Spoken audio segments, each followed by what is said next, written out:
ওই নবীজির কদম মুবারকে, যিনি হায়াতুন নবী, জিন্দা নবী, শাফিউল মুজনবিন, রাহমাতাল লিল আলামিন, হুজুরে পর নূর সাল্লাল্লাহু তাআলা আলাইহি সাল্লামের পাক কদম মুবারকে বেহদ সালামি আল্লাহ পাক কবুল করুক। সকলে বলুন আমিন। মাগফিরাত কামনা করছি।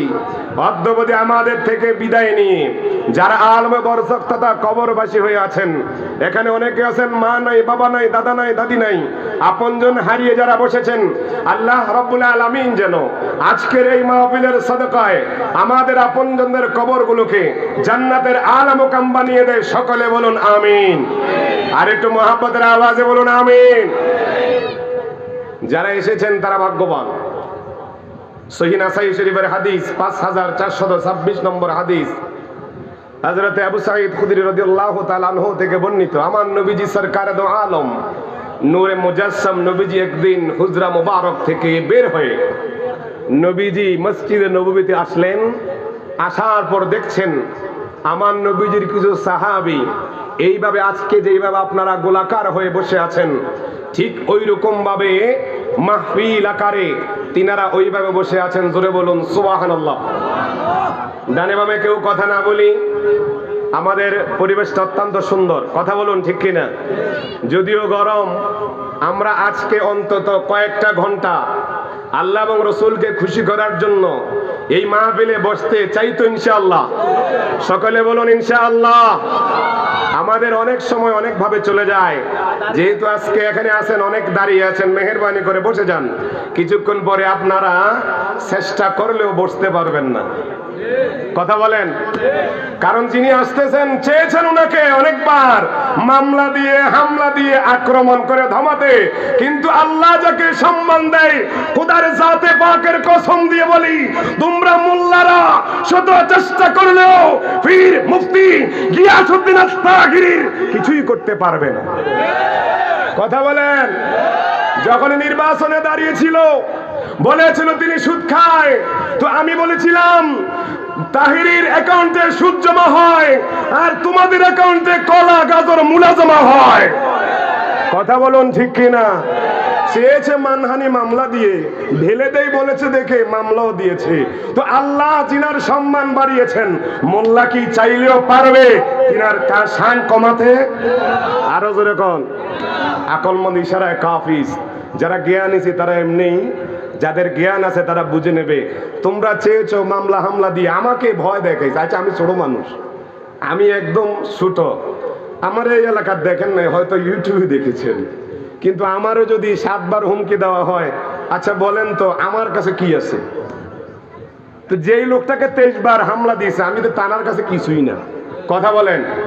তারপরে মদিনাওয়ালার সাদকায়, দয়াল নবীজির উসিলায় আমরা যারা হুসাইনি মুসলমান রয়েছি, তোমরা ইয়াজিদের গোষ্ঠী যতই নবীর শান নিয়ে গুস্তাখি করো না কেন, হুসাইনি মুসলমান বেঁচে থাকতে তোমাদেরকে আমরা নবীর শান নিয়ে গুস্তাখি করার সুযোগ দেব না, কথা বলুন ঠিক কিনা? আরো জোরে বলুন ঠিক কিনা? আমরা হুসাইনি মুসলমান, আমরা ইয়াজিদি মুসলমান নয়। কারবালার জমিনে 22,000 মুনাফিকের সামনে ইমাম আলী মুকাম হুসাইন ওই দিন পরিচয় দিয়েছেন কারা ইমানদার, কারা বেঈমান। তোমরা ছিলে 22,000, নামাজ পড়েছো, রোজা রেখেছো, হজ করেছো, যাকাত দিয়েছো, কিন্তু তোমাদের গলার নিচে ইসলাম যায় নাই। তোমরা ইমাম আলী মুকামকে শহীদ করেছো, কথা বলুন ঠিক কিনা?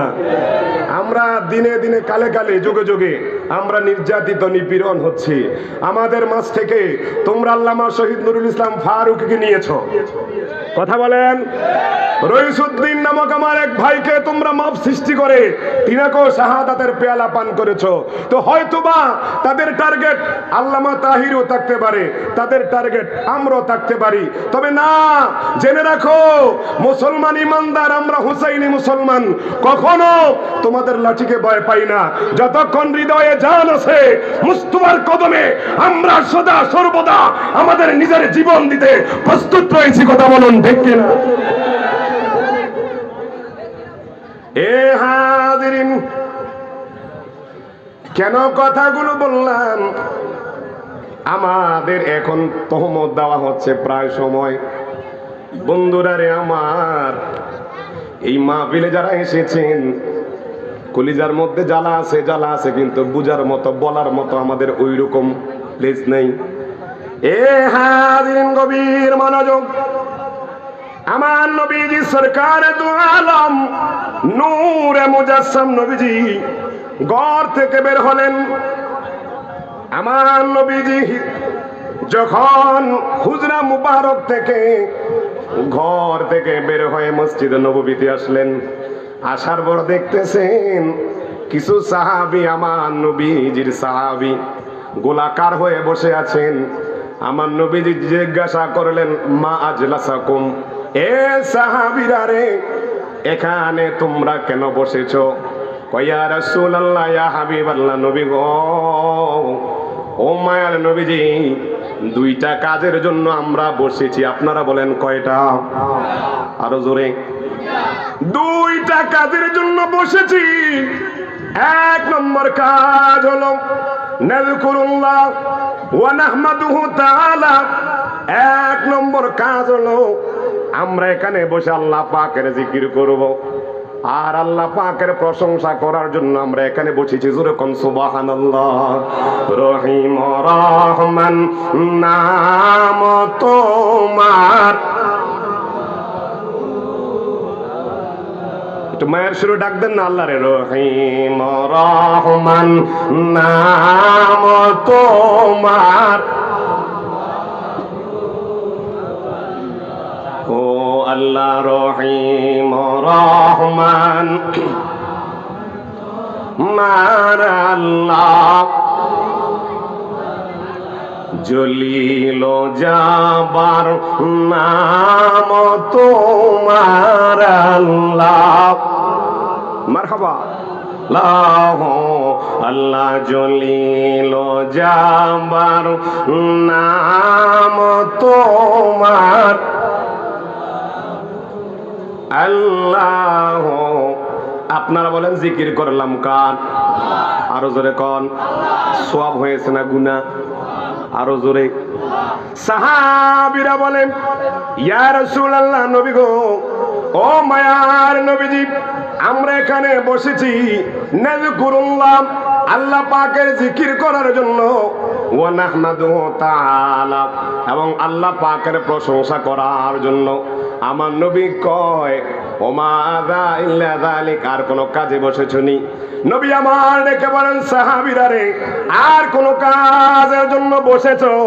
নবীজি সরকারে দু আলম নূরে মুজাসসাম নবীজিকে সাহাবায়ে কেরাম বলে, ইয়া রাসূলুল্লাহ, ইয়া হাবিবাল্লাহ, নবী গো, আরেকটা কাজ হলো ওয়ামান্না আলাইনা বিকা, আপনাকে আমাদেরকে দান করেছেন, এই জন্য আমরা আপনার উপরে দুরূদ ও সালাম পড়ার জন্য বসেছি।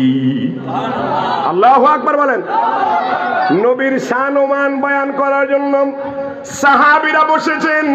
আজকে আপনারা বলুন, এই বাওয়ার পার দক্ষিণ পাড়া যুব সমাজের উদ্যোগে এত সুন্দর একটা মাহফিল হচ্ছে, আপনারা বলেন তো আমরা আল্লাহ পাকের জিকির এবং নবীজির প্রশংসা, নবীজির তারিফ শোনার জন্য বসেছি। কথা বলুন ঠিক কিনা?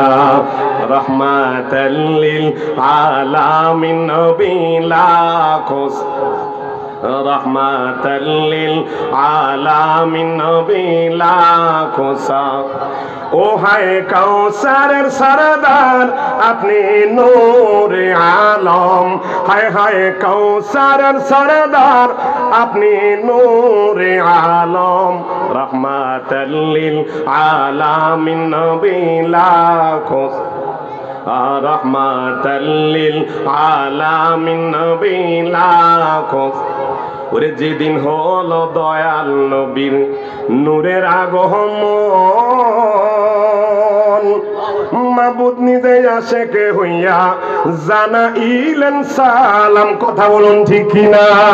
ওরে কাবা ঝুঁকে সেজদা করে, কাবা ঝুঁকে সেজদা করে, এ কি আপনার শান, রহমাতাল লিল আলামিন নবী লাম রহমাতাল লিল। আপনার খারাপ লাগতেছে? ওরে মেরাজে গেলেন নবী নিশি রজনীতে, দিদার করিতেন মাবুদের সাথে। কথা বলুন ঠিক কিনা? ওরে নূরে নূরে মিশে গেল, নূরে নূরে মিশে গেল নূরের আলম, রহমাতাল লিল আলামিন নবী লাভ, রহমাতাল লিল আলামিন নবী লাখ। সকলে বলুন মারহাবা। সাহাবীরা দুইটা কাজের জন্য বসেছেন। আপনারা বলুন আমাদের এই দুইটা কাজের জন্য বসা হয়েছে, কথা বলুন। এক নম্বর আল্লাহ পাকের জিকির, দুই নম্বর সানা সিফত।